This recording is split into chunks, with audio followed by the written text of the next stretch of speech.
Good morning, Raptor Freaks. Lexi Odds here. It's Friday, so I'm doing a Friday Freakout. And today's Friday Freakout is about Team Canada, men's basketball, a hopeful Olympic team. We can't call it an Olympic team if it doesn't make the Olympics. And kind of what we're going to talk about today is the scenario of how it would work for them to possibly make the Olympics. I really went over the format for the FIBA World Cup that's going to be happening in Indonesia and Japan and also the Philippines over in August.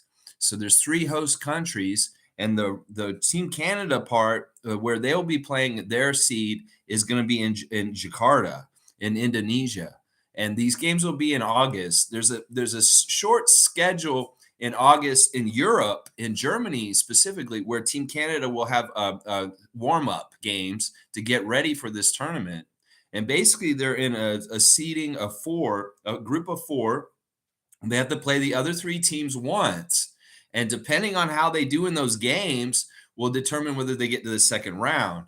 Now, the way it works is basically they're going to pick the 8 teams that will be in the Olympics for next year in 2024 from this tournament.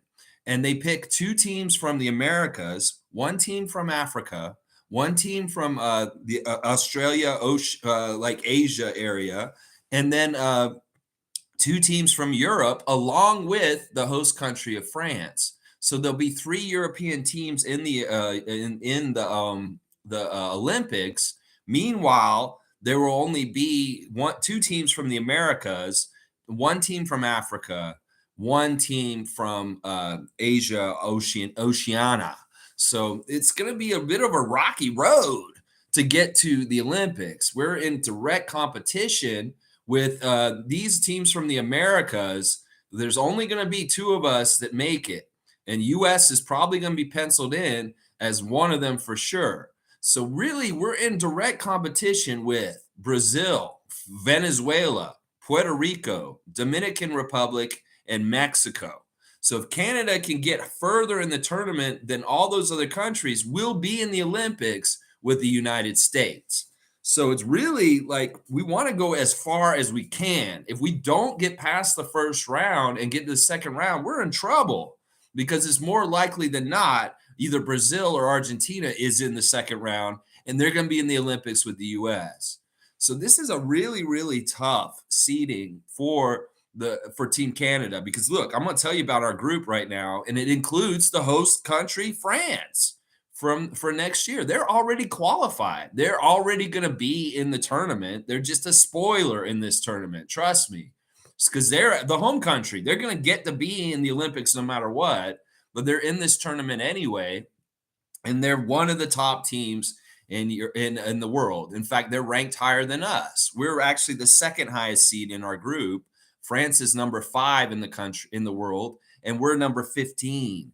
So in some ways, we're the second seed expected. But this is the thing: in each group, 2 teams get to go to the next round. So as long as we beat Latvia and Lebanon, those are the other 2 countries that are in our group, we should advance the second round. We need to do at least that, advancing to the second round along with France. France probably will advance the second round for sure, and we need to be that other team. Now, Latvia is a dangerous team.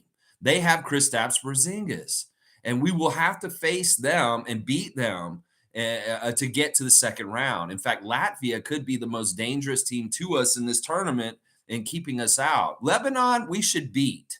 Now, Lebanon's played pretty good in recent tournaments, and that's why they qualified for this one.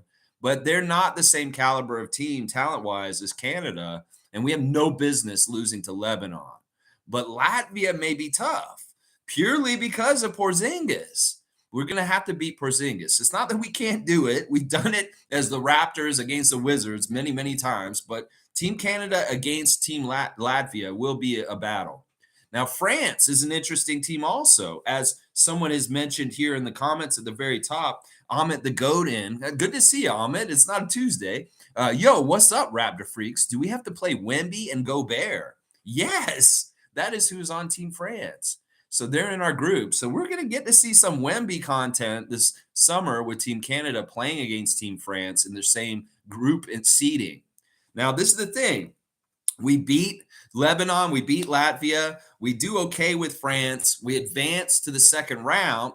Well, the next round, we go in with the Group G, because we're in Group H, and there's 8 groups, and it's very much the way a tournament would be. You go and you advance. The top 2 teams from our group will advance. So let's say we advance with France to the second round this summer in the FIBA World Cup. We will have to play the 2 top teams from the bracket G, Group G, and those teams are probably going to be Brazil and Spain, because there's Iran, Ivory Coast, Spain, and Brazil in that group. And we know Spain is the Euro Cup champion and also one of the top teams in the whole world. In fact, I'm not sure. They may be ranked number 1 or number 2. So they're very, very difficult teams. And of course, we know the history of Brazilian basketball and how good Brazil has been in basketball for decades. So this is tough. That means probably in the second round, the 4 teams in our group will be Spain, France, Brazil, and us. And then once again, it's the same kind of format. We play the 3 teams all in a row, and whoever has the best win-loss percentage with points, it's the points. You get a certain amount of points for a win and all that kind of stuff. It's the same kind of thing that they do in a lot of FIBA kind of tournaments. And then the top 2 teams from that pair, those 4, will go on to the next round. Now, it's really important that if Brazil is there, that they don't go past that round if we don't go past that round. So if we don't get one of those spots, and Spain and France are the 2 that advance in that part, that is not good, because it could be that Argentina may be advancing in the other groups. So it's like really whoever gets as deep as far in the FIBA World Cup will get the qualifiers for the Olympics. So it's like where you finish and the number. So if we don't get past the second round, or if we don't get past the first round, we're doomed for sure. But if we don't get past the second round, we're going to have to hope that every single one of the other teams in the Americas does not get any further. I'm pretty sure the U.S. will go all the way and get as far as possible and get their berth into the Olympics for sure. It's bad money if they don't make it, honestly. They want them there. But in some ways, FIBA, you should know that Canada is star-studded and fun to watch too now, and very much like the USA, as far as like an all-star NBA team, that you guys should probably want us to be in the Olympics for star power. So you may not have gotten the notice that we have a very good team now. Well, we're gonna have to prove it to you guys. This is what Nick Nurse has got to do in August, is he's got to get Team Canada through this FIBA World Cup so that we qualify for the Olympics. This is a tall order. It's not going to be easy, but this is the kind of test that Team Canada needs to show that we're ready to emerge as a real power in the world in basketball. So the test is there. It's not easy, but they could do it. Seriously. If they get the synergy together, these guys play right, we have the talent to beat these teams. It's just that, the part of the problem is it's the same problem the U.S. has had for decades, is that their team just doesn't gel fast enough. The talent can be amazing, but these guys have not played enough together, not enough reps, not enough time. And then when you have a team like Spain or France, where they keep these guys together since they were teenagers and they really, really know each other, that repetition of time, like decades of playing together, it's like Jonas and Domantas Sabonis. Those dudes on Lithuania played together since they were like 12, and they still play together on national teams for Lithuania. That accrued time together really matters. And that's why part of like what Rowan Barrett's doing with Team Canada is important. Commitments of time over time so these guys can gel, get reps, and get more used to playing with each other. Because that is the biggest problem for Team USA and Canada, is that they get groups of really talented all-star NBA kind of players together, but they haven't really played together.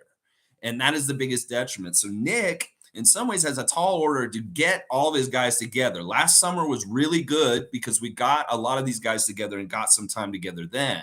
But they're going to have to build off of that for this summer. And they're definitely going to have to show that they're connected, because that is a strength that a team like Spain will have over us, is the time accrued of playing together and playing so much together.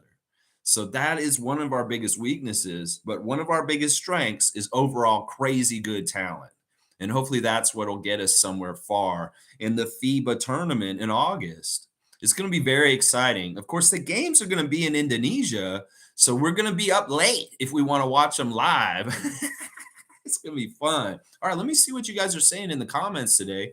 Just a real quick overview of kind of where we stand going into the FIBA World Cup for August, as far as like looking ahead at the seeding. And, I don't know what to expect. In some ways, I'm very kind of pessimistic about Canada's chances to make the Olympics.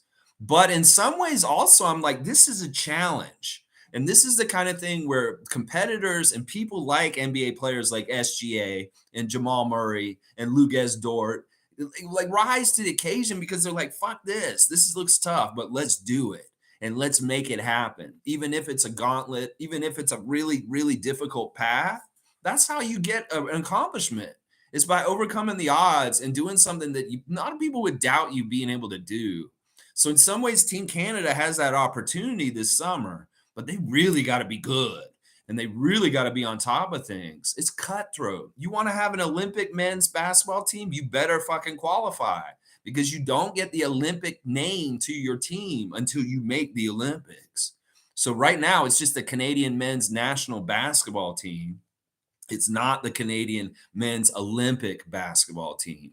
And that's something we want to get that moniker in August when Nick Nurse and them go to Southeast Asia and start playing those games in those islands. Yeah. Very interesting, cool stuff. If you guys have any more questions about it, I can try and answer them to my best of my ability. That's a quick lay of the land.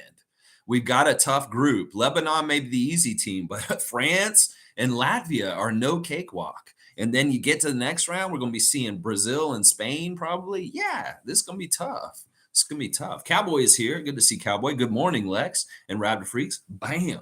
Let's go, Team Canada. I believe. He believes in them. That you can put this tough, difficult seeding and tournament in front of them, that we're going to go. We're going to go as far as we can. If anything, one of the goals should be for Team Canada is to improve their ranking in the world rankings.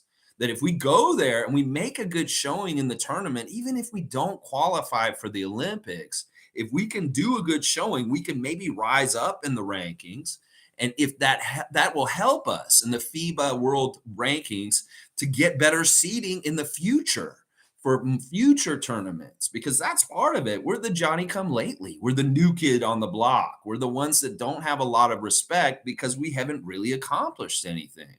So we need to start building towards accomplishing things by improving and getting better seedings later on. And that will really help. You can see how in this kind of tournament, it's not good to be kind of in the middle. You want to be very, very good like the U.S. so that you can get a nice seeding and have really chump kind of teams that you get to beat in the first group that you're in. And that's what the U.S. has got. I mean, if you look at the U.S.'s group, holy crap. They like I said, they've got a bit of a cakewalk going forward for them. In their group, they've got Jordan, Greece, and New Zealand. New Zealand may be the toughest team there. Greece can be pretty tough at times. But yeah, that shouldn't be too tough for them. And then in the group that they play after that, they'll have Mexico, Montenegro, Egypt, and Lithuania. Of course, Lithuania can be very dangerous. But those other three teams, I wouldn't be too worried about if I was the U.S. So really, they've got two teams that they can kind of worry about, and that's Lithuania, maybe New Zealand, maybe Greece. So there's not really a whole lot of people that are be in the way of the U.S. going all the way to the final round from the two groups that they're involved in. And that's purely from the history of the U.S. being a juggernaut and a top team in Olympic and international men's basketball competition. So we got to build that resume up for Team Canada for sure. All right, let's see what else Cowboys saying. Also, I'm not down to get Dylan Brooks. We don't need him. We got that good Canadian vibes already with Boucher and Banton. Yeah, I'm with you. I think it's too much trouble, too much risk for the reward. And there's other people that he fits way, way better with. In fact, now I'm hearing the Miami Heat want him also for next season. I don't want him in the East. He needs to stay out West. Go to Dallas, Dylan. Go to Dallas. It makes sense. Mike's here. Salute the real ones, Project Truth always. Bud fired. Yeah, that was coming, and that's where Nick could land. Not gonna lie. No, I'm shocked that they fired Coach Budenholzer yesterday. I don't think it was warranted. This is something that we're going to talk about on Sunday. Sunday special report, the firings of championship coaches. That'll be our content on Sunday. So I'll talk more about this. I'm going to let some more of the dust settle on this. I have some very strong opinions about his firing yesterday, but I'm going to hold on to them for a sec and let y'all know about them on Sunday. So stay tuned for Sunday. A little bit of a Sunday special report on championship coaches getting fired recently. Yeah, we're going to talk about Nick. We're going to talk about Coach Bud. Fiercey Salsera is here. Good to see Fiercey. Good morning, fam. Happy Friday. We have so much talent in Canada. We should absolutely be in a position to represent. Yes, yes, and yes, but they are stacking the odds against us. They're going to make it really hard for us to get to the Olympics. And once again, I think that's a real shame and an oversight by Olympic people, because you want Canada there. Trust me, we're going to have a very star-studded team that's going to be entertaining to watch. And in a lot of ways, you guys are missing out if you don't get Canada involved in the Olympics. Just trust me, International Olympic Committee, you want Canada's basketball team to start showing up, both teams, the ladies and the men's, because they're going to be very, very good in the years to come, and you're going to be sleeping on them if you don't get them to come and compete. So Canada has to do the work and make it there, but in some ways, don't make it so hard for them to get there. How about that? Cool Cat's here. Good morning, Raptor Free Crew. Good to see Cool Cat. TGIF. G saying logical. I feel they may have fired Bud partly to get Nurse. Nurse does well with vet teams, which the Bucks are. Yeah, I mean, we'll see. Like, it could very much happen very quickly that all of a sudden Nick Nurse is the head coach of the Milwaukee Bucks. That'll be a little weird. I'm not as worried about that for some reason. In some ways, I would be more scared if Nick went and coached the Celtics than the Bucks. For some reason, this doesn't bother me or worry me. It's very strange. And some reason, I don't have any scaredness about Nick Nurse coaching the Bucks. I don't know why. For some reason, I maybe should be scared of that, but I'm not. I'm not scared of that. Do you guys feel scared of Nick Nurse coaching the Bucks? I don't. I don't feel like that's a scary thing or a thing to be worried about in some ways. I don't know why. I don't know why. I'm not scared of that. All right, let's see. Fiercey is saying, blah, blah, blah, blah, blah. Hang on, it's jumping all around. Okay, Fiercey is saying Coach Bud fired despite his winning record. Yeah, no, they had the best record of the NBA this past season. That's why people are freaking out. It's so weird. Wonder if there were similar issues than with Nick Nurse. Lakers losing badly made my night. Someone wrote AD showed up to the post-game interview, but not the game. See, this is why, Paul B. I'm sorry. I cannot get behind AD because I know how he is. He'll show up and he'll do the game the way he should normally, and then he'll show up and he'll be like he was last night. Now, we do need to give some credit to Coach Kerr and some of the adjustments he made with the lineup. Very unorthodox to start JaMychal Green and the way he was using people. Kevon Looney was sick last night, and he couldn't play as much as they wanted him to, but he did get out there and play and managed to out-rebound every single individual Laker against him, even though he was sick. But that's the way he's been rebounding in this series, getting crazy Rodman-type numbers of rebounds, Looney. Well, it was really the Clay show last night. 30 points for Clay on May the 4th. He's a Star Wars nerd, apparently, and that's part of the reason why he went off, apparently. That's what they're saying. And then, of course, 20 from Steph. You get 50 points from the Splash Brothers. You know, the Lakers look like the Lakers are the Lakers, not so pumped up and, like, inflated in everybody's opinion. The real Lakers show up. Then we see a blowout for the Warriors. And, I knew this was going to happen. I called it yesterday. I said, Tony Brothers is the crew chief for this game against the Lakers and the Warriors. And he's going to even the series tonight. That they can't have the Warriors go down 0-2 to the Lakers coming back to crypto for the next two games in the Lakers arena. That's no good. They need to have it evened out. And Tony Brothers and Eric Lewis and those guys made sure that happened last night, but they didn't have to do too much. The Warriors kicked the Lakers' ass naturally anyway. So, yeah, good stuff. That made my night too. I want both teams to lose. So one team loses one night, the other team loses the other night. That's great. I love it. I was talking to Adriana yesterday about which teams I'm going for, and I've really narrowed it down to like I'm going for the teams that are in the Phoenix Denver series and they're the Western Conference Finals. Whoever wins that, I'll be rooting for. And then whoever wins the Miami New York series is who I'll be rooting for in the Eastern Conference Finals. So it's very clear which series I'm favoring the two teams in. That's Miami, New York, and Denver and Phoenix. Screw those other four teams. Yeah, even you, Philly. Excuse me. All right, let's see. Amit's asking, is Mbozo playing? Is Embiid playing tonight? I have no idea. I mean, he played in the last game, so I would think that he's still healthy enough to play in this game. So I would think he is playing. Now, would they hold him out just for strategic reasons because they have a better chance to win? Isn't that crazy that Doc Rivers actually has to kind of consider holding out the current, just newly crowned MVP of the league because of a strategical advantage of not playing him? Isn't that crazy? Does that say something about him being MVP? Does that say something about this league and how screwed up it is? That like your most valuable player may not be the most valuable player to play in a series against the Celtics in the playoffs.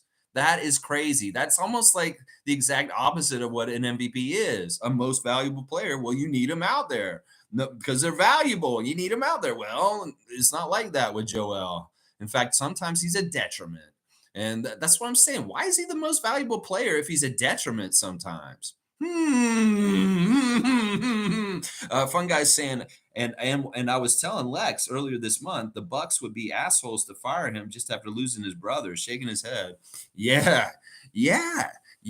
We'll talk about this on Sunday. Fun guy. I'm going to save my shot about Budenholzer getting fired yesterday for Sunday, and I'm going to go off on this. Trust me. Today, I want to talk a little bit about Team Canada, and then some news and notes. Scotty Barnes working out with Brian Macon down in Florida. You see some highlights of him on his phone on the sideline, looking at his phone, but he is down there working with Brian, which is a good sign to see. Also, it came to my attention yesterday from G that Fred VanVleet has had an interview series come out with his massage therapist in the last couple of weeks. Nobody's watched them. There's only like he gets views like I get views on those clips, but they've been out for like 2 weeks, y'all. So check out, it's G, what is the name of it? GAG or something? GBG Hoops.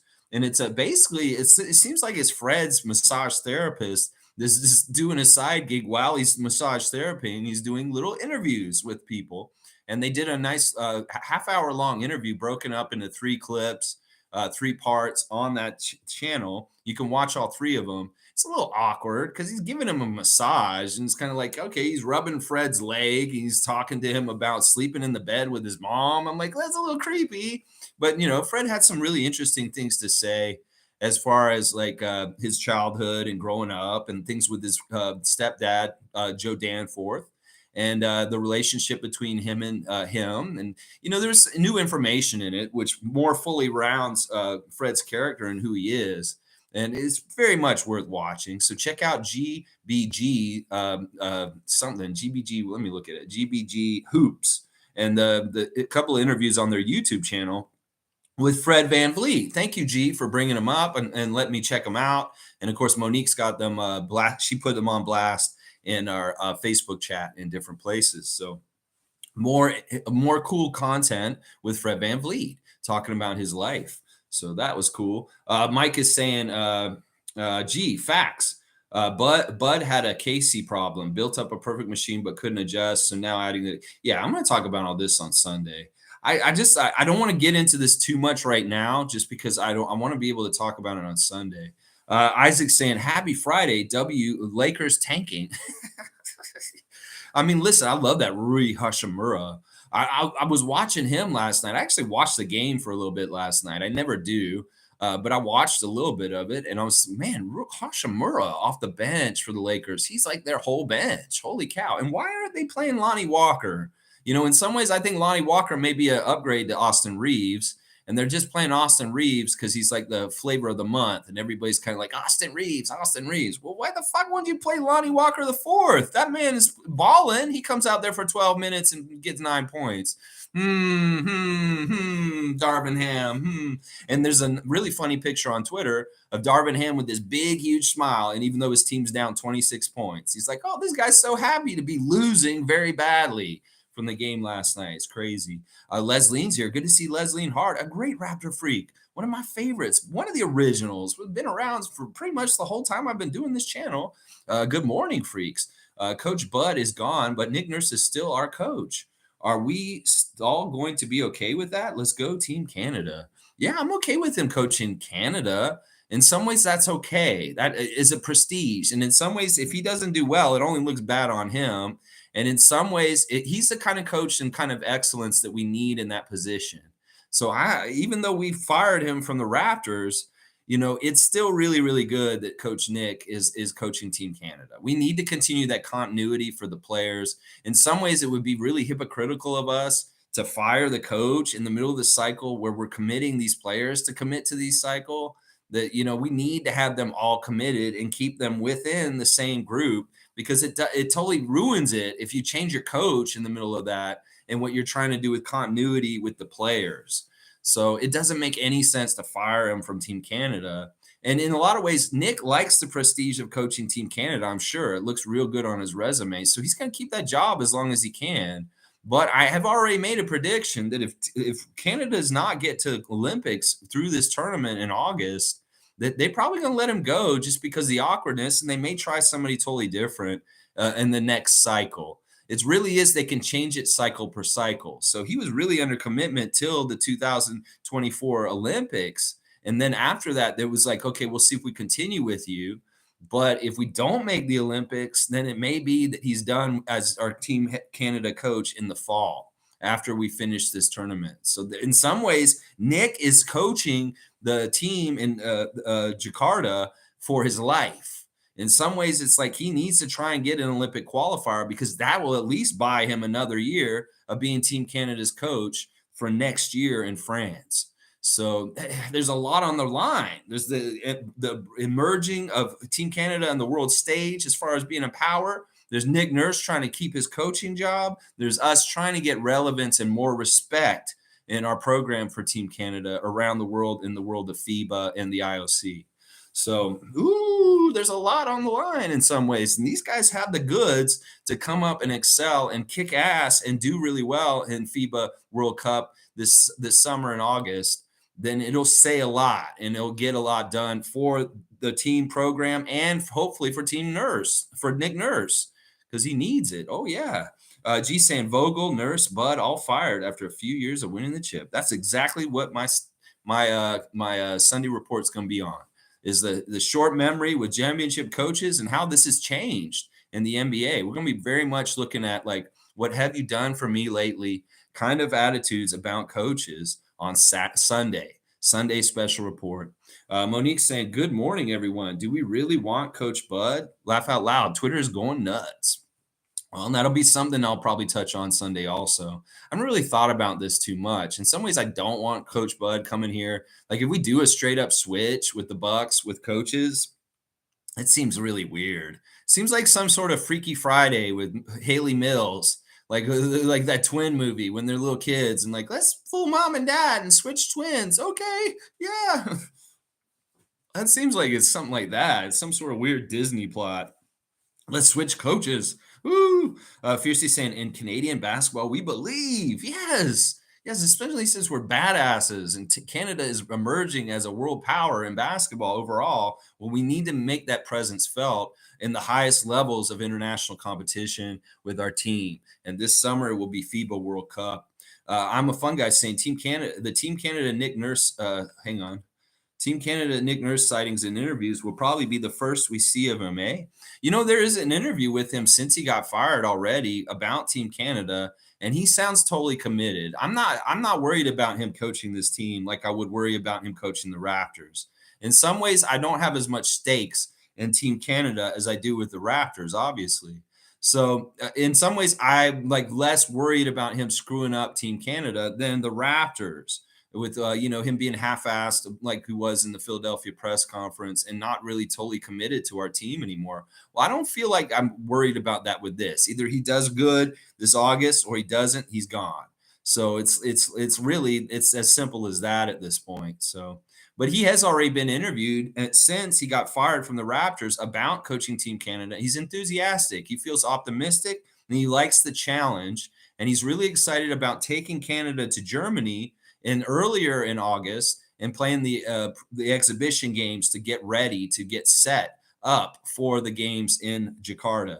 So he's already talking about it. He's in and he's enthusiastic and he's looking forward to the stuff this summer with Team Canada. So there's no issues with this. There's no issues with it. We will see Nick Nurse. You will see him in interviews on Sports Center still in relation to Team Canada. Watch, you will. Amit saying, now y'all will see what it's like to stay up late to watch games. Yeah, if we're going to be watching those games in Indonesia, yeah, we're going to be up in the middle of the night. That's going to be from Darren, original Raptor freak who never watched his channel, or I don't know if he still watches. Darren, one of the original Raptor freaks on the 12-hour difference from us over in Jakarta. He's literally in Jakarta. I wonder if Darren's going to go to these games. Who knows? He is Canadian. He's just over there. We'll have to find out. I don't know if we will, though, because I don't know if he's around anymore. We'll have to see. But yeah, you're right, Amit. It's going to be just like you there in Israel and what time you have to watch our games. Leslie's saying, I know our current NBA championship coach is disposable.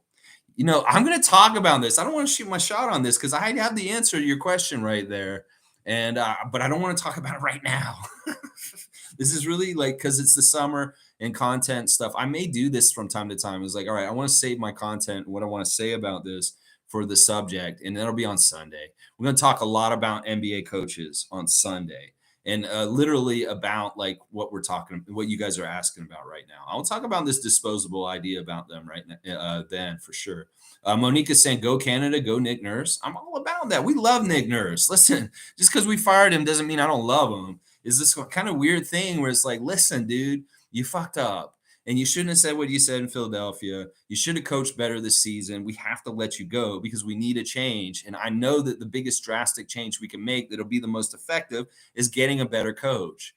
And I know that this is the truth for our team, that in some ways, better structure and better things going on, we're going to be way better next year. But it doesn't mean we don't love and respect and appreciate Nick Nurse for the years that he coached here for 10 years, 5 as an assistant, 5 as a head coach, and winning an NBA championship as a head coach while he was here. We'll always respect and love Nick Nurse and celebrate him. He is a Raptor legend. He always will be, even though he's not our coach anymore.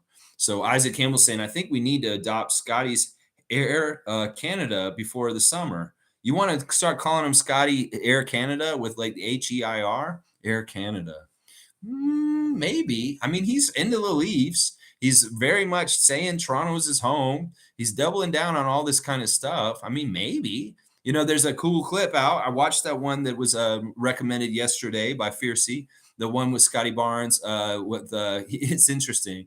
It's I forget what it's called. It's something takes, young takes or something like that, coming up and coming. And it's basically was produced by Jack Harlow, the rapper, which is kind of goofy. And the part of it, I guess it's a series because the beginning of it shows scenes in New York. And I was like, what the fuck? Why are they showing New York subway? Why are they showing the New York line if this is on Scotty? And then they showed Toronto after at the beginning. And I was like, okay, maybe that's just the regular beginning for this series that Jack Harlow produces. But it was a very interesting, there's parts with him, with Scotty at a Real Sports, sitting at one of those booths, just like the one Tom Duke and Greg and I were at when Tom came to town a couple months ago, with Christian Coloco and Precious Achua. And it's a casual kind of staged, casual conversation. I could tell they're kind of prompting them to ask certain things and say certain things. And in some ways, maybe they don't know what to say because they're just kind of, what are we supposed to say? They're well, we'll just talk and go back and forth. And they're talking about Riz. And Scotty's saying, do you know what Riz is? And Precious says, do you know what the word comes from? And Scotty's like, no, I don't know where it comes from. He said, I thought it's a part of the word charisma is Riz. It's do you have charisma? And Scotty's kind of thinking, Yeah, I have charisma, so I have Riz. This is funny. And then at one point, he's telling Christian that he wants him to go. He's like, "You're my rookie. You go have to listen to me. So you need to go to Louis Vuitton and buy me 2 bags." And Christian goes, "You're gonna give me your credit card?" He said, "No." And he said, "No, I'm not gonna go then." That was fun. It's cool to see the content like that when it's these dudes just being themselves, talking to each other. That's totally a Scotty thing to say. That's the kind of thing he would do on his stream last year in Twitch is talk about money and he's a little bit cheap in certain ways. And I think it's hilarious that he asked Coloco to go get him Louis Vuitton bags. It's not serious at all, but it's funny to see those guys interact a little bit. And a pretty cool clip, pretty interesting clip. It's the general kind of like bullshit NBA kind of thing where he's talking about his career and what he feels like he's gonna do in this, and then he's talking about like his training and the season and stuff. So it's a good clip with Scotty in it, well produced. You could tell that they've been working on it for a while, and it finally just came out now. But yeah, go check that out. Lots of good content out these days, like the Fred massage interviews, as I just said, and then the Scotty Barnes clip from yesterday featuring Precious Achua and Christian Coloco in there with him. So that was pretty cool. Wayne saying, I must say this tournament smacks of corruption. Well, we're talking about the IOC, we're talking about FIBA and stuff. And you know what? Listen, I was going to come in with that slant and say, like, look, this seems like this is corrupt and this is weird, Wayne, but I'm not going to do that. In some ways, we need to earn our respect on the international stage as a country, and that we need to pay our dues. And this is one of the ways we need to do it. They got to give us a difficult route, a tough route. Well, let's rise to the occasion and excel in it and win and get through it. And then we'll gain the respect. And hopefully, the next time the process comes around, we'll get better consideration. I could easily say this. I know there's corruption in the IOC. I know there's corruption in international basketball circles in certain ways, but whatever. We got to play it the way they play it, and we have to be badasses. It's kind of similar to how we feel as Raptors fans with the things that the Raptors have to overcome being the only Canadian team. Well, this is the same kind of shit. Just because the path is more difficult, well, that means we got to excel and be that much better. And I'm not going to use that excuse. I thought about it though. It's like, man, this isn't fair. But then I thought about it. It's like, well, what the fuck have we earned? Like, what has Canada done? Have we ever meddled? Have we ever done anything? No. We have to come and improve ourselves and do it the hard way.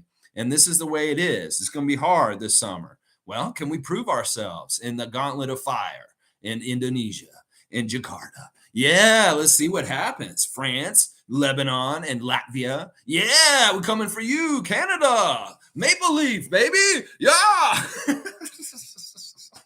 Infamous is saying, salute, freaks. The better we do, the more NBA talent we will have joining us when it counts. I think we're kind of getting the best Canadians in the league coming to our team now. Before we couldn't. It was very hard to get like singularly just one or two of the very good ones. Sir, Steve Nash was there. Sure, certain guys have showed up over the history of Team Canada, but for the most part, we've never had like an 8 deep NBA roster for Canada to put on our team. And especially with the caliber of guys like Jamal Murray and SGA. Yeah, we may have had just Steve Nash and then a bunch of guys who never played in the NBA. So this is different. This is very, very different. And I'm excited. I think we're already getting pretty high level Canadian NBA talent. I don't know. It's going to be like youngsters coming up that make us improved and better as they get better and better. People like RJ Barrett and SGA coming in, more young NBA players like Ben Mathurin, they come up and they start playing really well. That's how we get better. And these guys like playing for Canada. You can tell they're all about it. And it's not something that's kind of a distraction or annoying at this point. They're bought in like USA players and saying, I want to represent my country and I want to come down there. So I don't think it's a hard thing to track the highest level of Canadian basketball talent from the NBA at this point, which is good, which is really good because we need the best that we've got. Sheer Khan saying, good morning, Raptor Freak family. I believe the team is really good after a long time of mid rosters. RJ SGA combo is real good, and Dort and Powell can provide good support. Hoping Eddie can improve his draft stock with good showing. Yeah, Zach Edey, a part of our team also as a college player. We've got a lot of good players, and we got good players at different positions. I feel really confident about Team Canada. It's just that this is going to be a really, really tough test. In fact, this may be a lot of fun to watch this tournament, to see the drama and see how they compete and see if they can get some big, huge wins. These could be the kind of wins where we're like, "Woo!" You know how World Cup fans get in Toronto when their country wins. Well, I want to get that kind of feeling about Team Canada this August in the FIBA World Cup, where Canadians here in Toronto are out in the street because we beat France in the first round.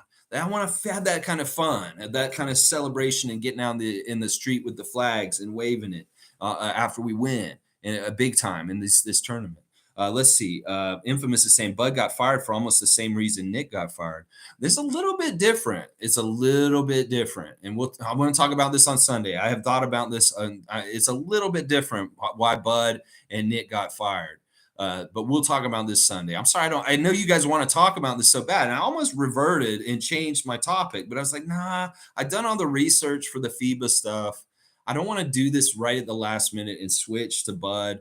And in some ways, he's not really Raptors news. It's Bucks news, but it is important to us, so we do need to talk about it. So we'll talk about, in general, championship coaches getting fired in the last couple of years. So we'll be talking about Nick and Bud on Sunday. Let's see. Wayne saying inform FanDuel to make Sam Cassell the favorite for the Bucks. That's funny, Wayne. I mean, I'm not looking at their odds and their stupid shit and stuff like that. But yeah, in some ways, Sam Cassell may be near the top of the list of who they're looking at. Although the way they fired Bud does kind of signal that they are very interested in Nick Nurse. So we'll have to see.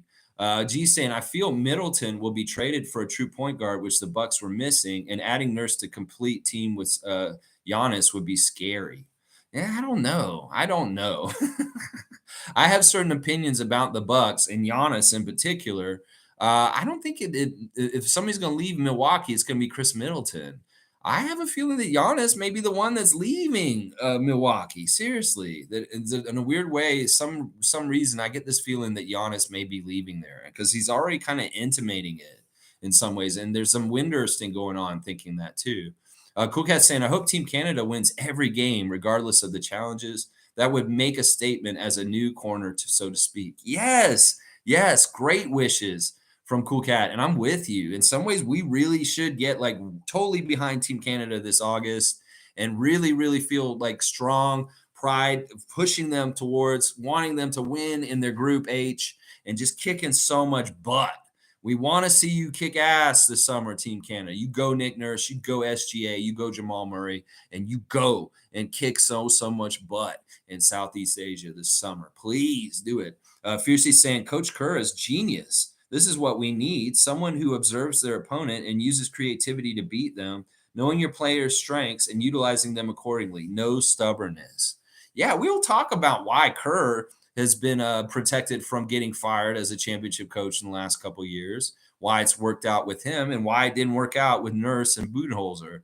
Yeah, Sunday special report. Ooh, it's going to be one of those, just like the one last week with Nate Bjorngren talking about him and his problems with us. Ooh, it's going to be a good one. Don't miss it. Cowboys saying, Lex and Raptor Streaks, have a great day. I ain't worried Canada will make the Olympics, but I think Nurse will do because he's magic. Not worried at all. Anyways, got to go, everyone. Hit that like button for Lex. Bam. Thank you, Bradley. I appreciate that. Be safe at work today. Ahmed saying, not tonight. French national team. That's right. Not tonight. No. Man, no. Oh. No. Fiercely saying, Denver would never omit Jokic from games in order to make sure they win. This is indeed very telling about Embiid. Yeah. I mean, they're obviously better when he's out there. That's what I'm saying. There's something weird about Embiid that he can really hurt a team also. Like teams can utilize him to beat them also. And that's why Doc Rivers and them, I don't think they're going to win. The Sixers will have a hard time winning the championship because I don't think that teams with Jokic or Embiid will win. I don't even think Nuggets will win either. Like this center thing is not something that wins championships anymore in this league. You have to have your premium players at other positions. And that may be still true. We'll have to see how things go. But yeah, they would never, if they have Jokic and he's available, they want to play him because obviously he's an upgrade. Whereas with Joel, you kind of have to think about it even within the game for periods of time. Like we saw Joel get benched against the Raptors at times just because he wasn't keeping up. And there's a lot of running up and down the court that he's just like not being participant in. So it's like you got to rest him for long periods. Let's see. David saying someone should steal the MVP and take a huge dump on it. There's a lot of people that have a backlash against Embiid winning it. Coach George Karl, historic Hall of Fame coach in the NBA, is saying he doesn't believe he should be the MVP and that Jokic is actually the MVP. There's a lot of people, like there's some ugly articles written by a Denver Post writer that's really kind of gross. And like, I couldn't believe that they let that come to press because it was kind of like fucked up what they wrote. There's a lot of people that don't, in some ways I could make this argument that Joel didn't deserve the MVP because of how many games he played this season, that he's below the threshold in some ways for enough games to get the MVP. There's a lot of different arguments, but it is what it is. He's got it, can't change it now, and that's fine. But in some ways, he's kind of a janky MVP. He really is. It's like, in some ways, is he like, I don't know if he's really the MVP in the league. In some ways, I feel like Giannis is still. In some ways, I don't know. It's tough. It's tough. Let's see. Monique is here. Good to see you, Superfan Monique. Year 3 loading. We see you, Scotty. Way to go, Brian Macon. NBA did a really great on Scotty video. What did you take away from the episode? It was okay. It has nothing on Open Gym. There's a certain level of thing about Open Gym that's very pro Raptors. And in some ways, that clip wasn't. It's weird. You can tell it's produced by somebody outside of the Raptors organization. And some of it is, it was nice. It's well done, but it has nothing on Open Gym. I'm sorry. That little clip with Scotty, the one that just came out, it's nothing like Open Gym. Open Gym's much crazier and better. I like the parts with Scotty and Precious and Koloko. That's probably my favorite part of the whole thing. The rest of it's all just regular old, like, I'm in the season. I got to try harder. I got to do this. This is a highlight. They showed the highlight from this game and him doing this. That's fun, but I get that stuff from Open Gym, and I get it from Open Gym in the slant that this is pro Raptors. And in some ways, that clip it's not that it's anti-Raptors. It's not produced in-house by the Raptors. And I don't in some ways, it's a little weird in some ways. I don't know. I get weird vibes from that clip. Let's just put it that way. Leslie's saying Joel Embiid is just really immature. Won't forget him bragging about being able to eat 12 hot dogs in one sitting. That may make you feel like he's a braggart, but that actually makes me like him more. That this man's crazy enough to eat 12 hot dogs in one sitting. Wow, I actually like Joel more. He's like, whatchamacallit, the old Joey Chestnuts, or Takashi, or what was his name? Oh my gosh, the great hot dog eating champion from Japan. Oh my gosh, he was like my hero. I can't believe I have forgotten his name. Oh man, I should know that great hot dog eating champion. Wow, I mean, he is a braggart, and he is a little bit like weird and stuff like that. I thought it was really touching. Joel getting a Rolex from James Harden, and he said, "This is my first Rolex ever, James," and it has it engraved on there. MVP 23 of the 2023. Yeah, that was real nice of James Harden to give him a nice Rolex. Infamous is saying having nurse coach Team Canada is like breaking up with your girlfriend, boyfriend, and still inviting them to family functions. Laugh out loud. That is actually really good. If I had my freaking dunk sheet with me, I'm not at my house right now. I would mark you for a dunk right now. I'm going to have to remember this. Infamous gets a dunk when I get back to the house and I can mark it because that's a dunk right there. I like that. That's a really good analogy. Having coach nurse coach Team Canada still is like breaking up with your girlfriend or boyfriend and still inviting them to family functions. That's so true.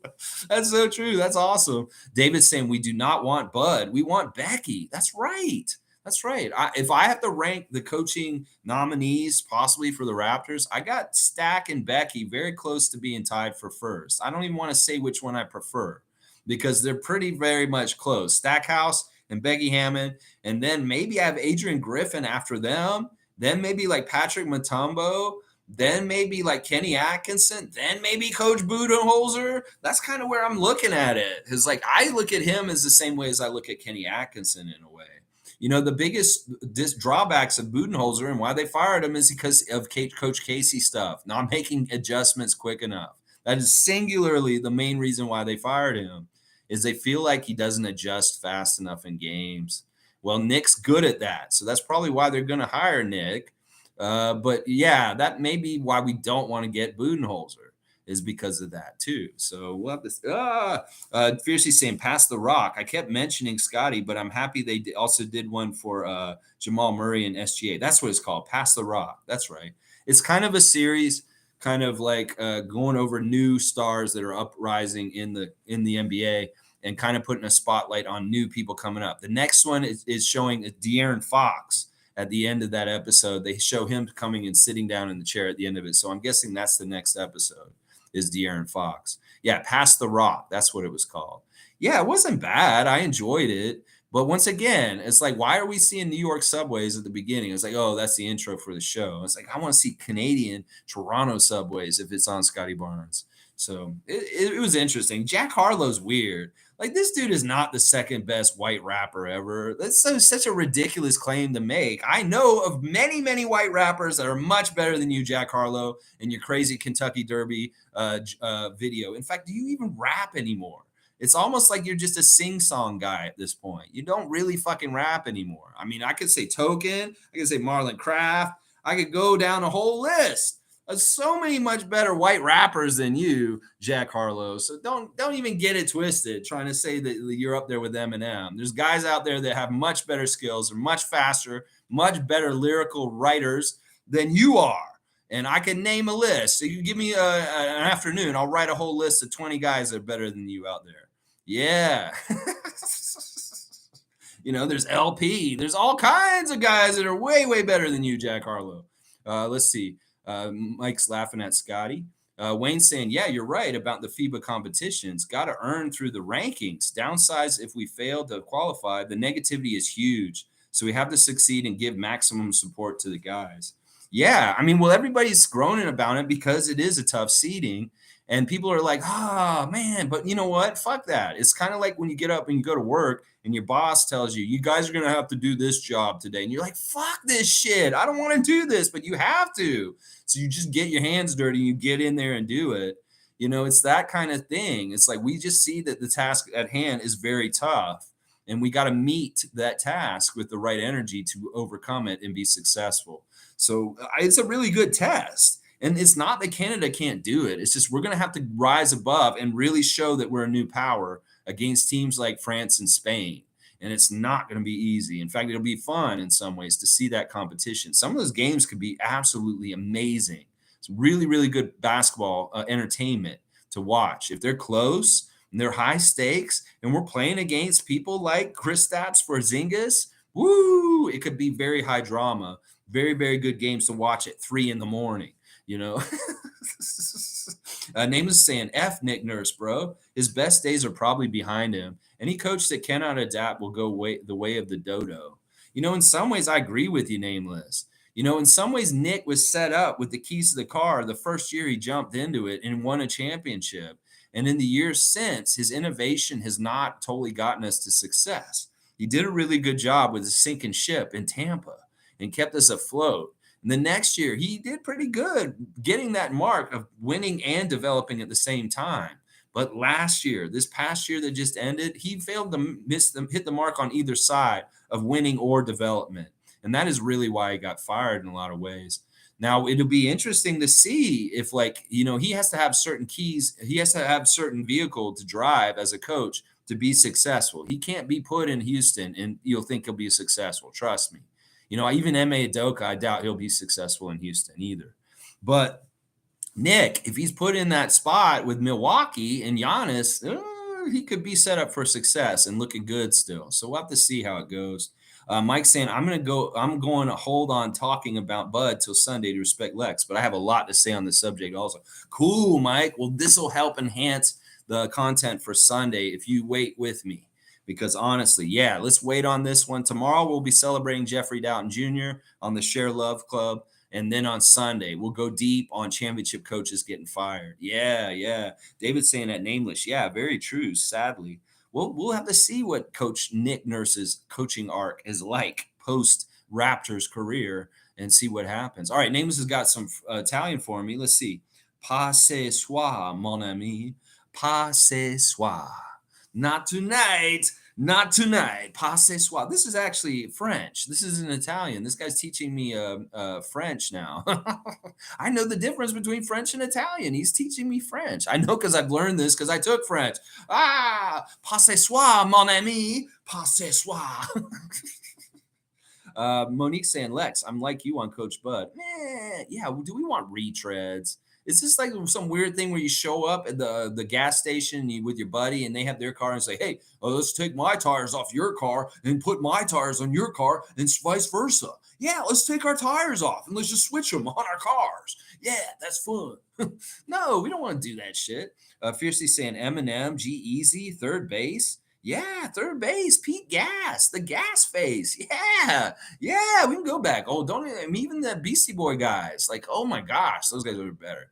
In some ways, it's really more current though that he's talking about. He's talking about current guys.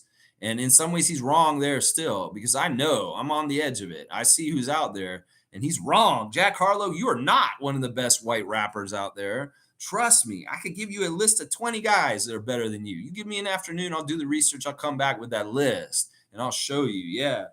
David's saying, is Coach Bud even a good coach? Not intense enough for me. I mean, if that man was an intense, his bud eyes would bud out. You know, some people have told me that Coach Bud looks like he's ready to fart at any moment.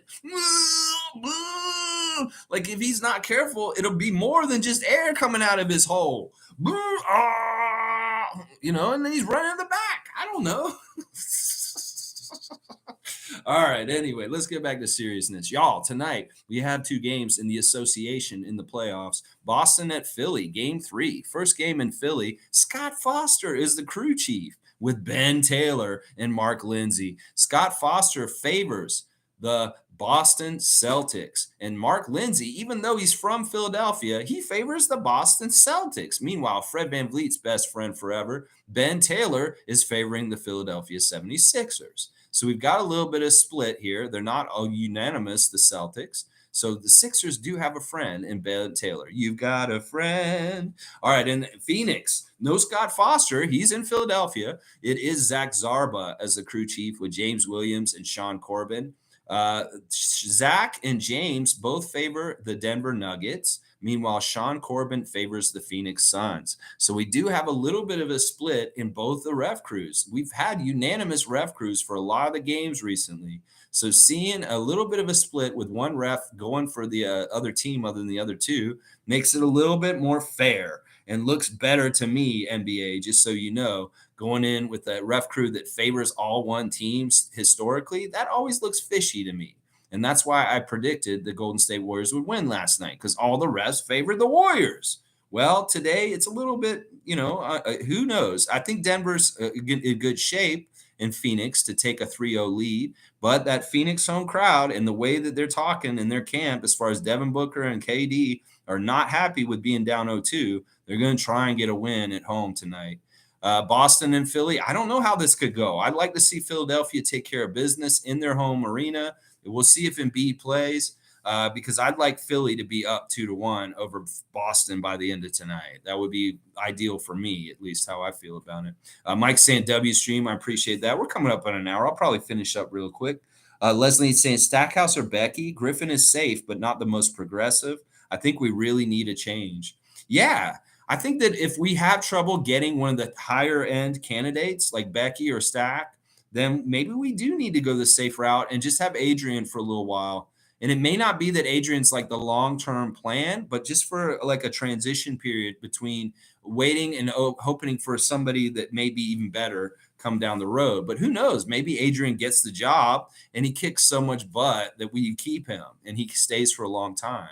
I don't know. Those are really the 3 top candidates in my eyes right now. Forget about all these bullshit names that different places are putting up. The best candidates for the Raptors as their next head coach are Jerry Stackhouse, Becky Hammond, and Adrian Griffin, as far as I'm concerned. So Fiercely saying, Lex, if Phoenix loses that series, what will be the narrative about KD? Wow. Well, it won't be anything good. It'll be more of what they've already been saying, that he needed Steph to win championships. and that he can't do it on his own. You know, the failure of the Brooklyn Nets recently really has put more to that legend with him. But in some ways, KD doesn't care. He's really interesting on Twitter. You can tell from his personality on there. He doesn't care if we all judge him and we say these things about him and championships and stuff. But it is going to be the perception of certain things about him for sure if he doesn't get past this round. But, you know, it's not totally fair because this Phoenix team is so new and just put together. They really don't know each other that well. And they're at a disadvantage very much because of that. I said this when they made the move. I said, what? You think you're going to fucking compete for a championship just because you get Kevin Durant in the last third of the season? No, that's not how it works. You need time to work together and gel. And usually it's a whole season. And just getting him for the last 2 months of the season, that's not going to count enough. And you'll see it in the playoffs in their performance. Well, that's exactly what's happening. It is exactly what I said when they made the deal. Don't expect Phoenix to go get the championship just because they got Kevin Durant, partly just because they don't have enough time together. And if he comes back next year and he's with them next year, well, they'll have a better chance next year with a whole season built together. So Isaac's saying KD will need to join Denver. What? That's weird. He just try each team, Kevin, until you get it right. We'll have them trade teams every week or something like that. Go through all 30 teams. NBA, do something fun like that. Have like Kevin Durant be the all NBA player who spends a bit of the time the whole season with all 30 teams. And then when he's done after the end of the season, you let him go to any of the 30 teams that he wants to after playing with each of them. I don't know. That sounds like a stupid idea. Let's see. Monique saying, W stream, let's go. Keep at it, Lex. Go Raptors. Love it, Monique. And Nameless saying, KD is going to be working for the refs next season. Crazy.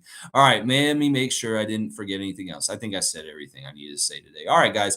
Team Canada has a tough group that they are in with Lebanon, Latvia, and France. But I believe in you, Team Canada. You do what you do and get a good season of prep work leading up to it. And hopefully you guys can excel around the end of August. We'll be watching, and hopefully the Team Canada can get that Olympic berth somehow, some way through the tough FIBA World Cup tournament this summer. So hope you enjoyed today's overview. If you learn more about what Canada is facing for this summer to get to the Olympics, please hit that like button if you enjoyed my content, and please subscribe also. All right, I'll be back tomorrow. Share the love club, Jeffrey Doughton Jr. Have a great Friday. Touch grass. Be good to each other. Have a nice day. TGIF. And let's go Raptors.